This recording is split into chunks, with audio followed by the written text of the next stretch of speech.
မနဲ့နိုးနိုးချင်းခမရဲ့ပထမဆုံးအလောက်ကပါလေ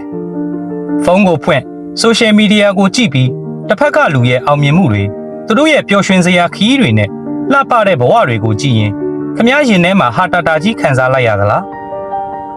ငါကြမှာဘာလို့ဒီလိုဖြစ်နေရတာလဲသူတို့တွေကတော့ကံကောင်းလိုက်တာငါကတော့အခုထိဒီနေရာမှာပဲဆိုတဲ့အတွေးတွေကခမရဲ့နေ့တစ်နေ့ကိုမစတင်ခင်ကတည်းကဖျက်ဆီးပစ်လိုက်ပြီခမဟာတနေ့တာကိုအားရင်အပြည့်နဲ့စတင်ရမယ့်အစားသူတစ်ပါးရဲ့အကောင်းဆုံးပြကွက်တွေနဲ့ကိုယ့်ရဲ့အဆိုးဆုံးအပိုင်းတွေကိုနှိုင်းယှဉ်ရင်းစိတ်တက်ကြနေခြင်းနဲ့စတင်နေမိပြီမဟုတ်လားစိတ်ပညာရှင်လီယွန်ဖန်စတင်ကပြောခဲ့တဲ့ social comparison theory အရ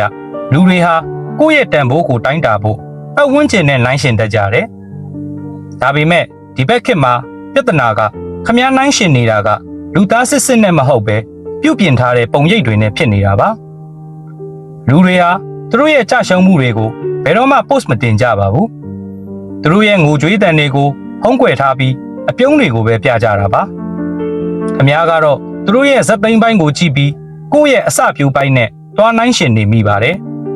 ဒါဟာဘောလုံးသမားတစ်ယောက်ကိုဘတ်စကက်ဘောကစားသမားနဲ့နှိုင်းယှဉ်ပြီးငါဘာလို့ချင်းတယ်ဘောလုံးမသွင်းနိုင်တာလဲလို့ကိုအပြစ်တင်နေသလိုပါပဲ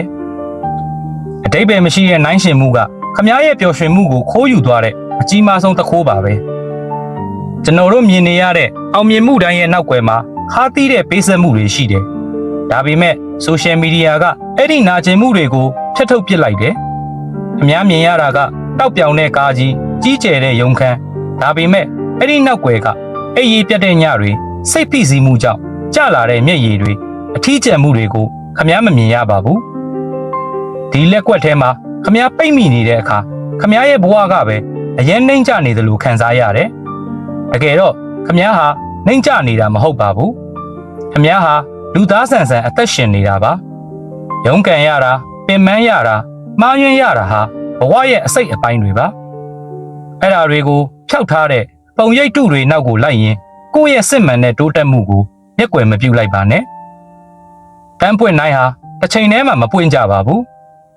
နင်းစီကဇွန်လမှာပွင့်ရင်ချယ်ရီကຫນွေဦးမှာပွင့်ပါတယ်ဘယ်ပန်းကပိုလလဲလို့နှိုင်းရှင်လို့မရသလိုပဲလူတိုင်းမှာလည်းကိုယ်ပိုင်အချိန်စရာရှိတယ်ခမည်းရဲ့တငယ်ချင်းကအသက်25မှာအိမ်ဝယ်နိုင်ပေမဲ့အသက်30မှာစိတ်မပျော်တာမျိုးဖြစ်နိုင်ပါတယ်ခမည်းက35မှာမှအောင်မြင်ပေမဲ့အဲ့ဒီအောင်မြင်မှုကပိုပြီးတည်မြဲနေနိုင်ပါတယ်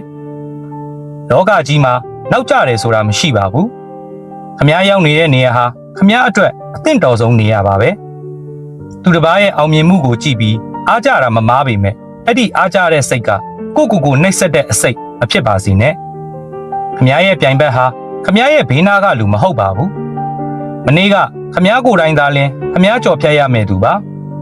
တခါတလေမှာလောကကြီးကဘာတွေဖြစ်နေလဲဆိုတာထက်ငါရင်ထဲမှာဘာဖြစ်နေလဲဆိုတာကိုသိဖို့ပိုရေးကြီးတယ်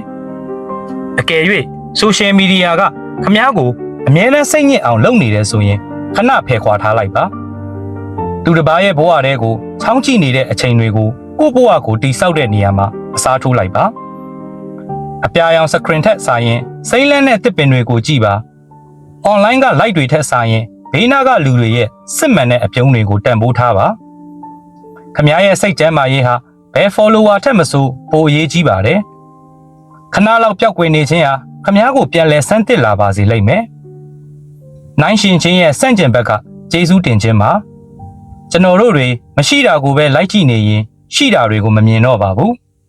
ခမည်းမှာအခုရှိနေတဲ့ကျမ်းမာရေးခမည်းကိုချစ်တဲ့သူတယောက်တလေခမည်းတောက်နေရတဲ့ကော်ဖီတစ်ခွက်ဒါတွေဟာတစ်ကမ္ဘာလုံးကလူတန်းပေါင်းများစွာတောင့်တနေတဲ့အရာတွေဖြစ်နိုင်ပါတယ်လောက်ငှတယ်ဆိုတဲ့စိတ်ကခမည်းကိုချမ်းသာစေတယ်လောဘနောက်ကိုလိုက်ရင်ပိုရမှပျော်မယ်လို့တွေးနေတဲ့၍ခမည်းဘယ်တော့မှပျော်ရမှာမဟုတ်ပါဘူးအခုခမည်းမှာရှိနေတဲ့အရာလေးတွေကိုတန်ဖိုးထားကြည့်ပါအဲ့ဒီအချိန်မှာနှိုင်းရှင်ချင်းဆိုတဲ့အစိတ်ဟာခမည်းရဲ့စိတ်ထဲကနေအလိုလိုပျောက်ကွယ်သွားပါလိမ့်မယ်အောင်မြင်မှုဆိုတာဘာလဲပတ်စံအများကြီးရှိတာလားနာမည်ကြီးတာလားစိတ်ပညာအရစစ်မှန်တဲ့အောင်မြင်မှုဆိုတာကိုယ့်ရဲ့စံနှုန်းတွေအတိုင်းနေထိုင်နိုင်ခြင်းပါပဲခမည်းကမိသားစုကိုအချိန်ပေးနိုင်တဲ့ဖခင်ကောင်းတစ်ယောက်ဖြစ်နေရင် အဲ့ဒါအောင်မြင်မှုပဲခမ ्या ကကိုဝါသနာပါတဲ့အလုပ်လေးကိုအေးအေးဆေးဆေးလုပ်နေရရင်အဲ့ဒါအောင်မြင်မှုပဲလောကကြီးကသတ်မှတ်ထားတဲ့အောင်မြင်မှုဆိုတဲ့ပေါင်ထဲကိုခမ ्या ကိုခမ ्या အတင်းမထည့်ပါနဲ့ခမ ्या ရဲ့ပျော်ရွှင်မှုကိုသူတစ်ပါးရဲ့လက်ထဲမှာသွားမထားပါနဲ့ကိုဘဝရဲ့ပဲ့ကန်ရှင်ကကိုယ်တိုင်ပဲဖြစ်ပါစေသူများရဲ့ဇက်လန်းထဲမှာဇက်ပို့လုပ်နေမဲ့အစားကိုယ့်ရဲ့ဇက်လန်းလေးမှာမင်းသားမင်းသမီးပြီးပြင်လှုပ်လိုက်ပါအဆုံးသတ်မှာတော့ခမ ्या ဟာတူးတဲ့သောခမ ्या ပါပဲသူများနဲ့မတူတဲ့အလှတရားတွေအစွမ်းအစတွေရှိပါတယ်အဲ့ဒါတွေကိုသူတစ်ပါးရဲ့ခြေရာအောက်မှာမြုပ်နှံမထားပါနဲ့ဒီဗီဒီယိုပြီးသွားတဲ့အခါဖုန်းကိုချထားလိုက်ပါမှန်ထဲကိုကြည့်ပြီးကိုပြုံးပြပါမင်းကအခုအတိုင်းလဲတန်ဖိုးရှိပါတယ်လို့ပြောပေးပါသူများနဲ့မပြိုင်ပါနဲ့ကိုဘဝကိုပဲအကောင်းဆုံးရှင်သန်ပါခမ ्या ရဲ့လန်ခီဟာဘယ်သူနဲ့မှမတူအောင်တပနေမှာပါ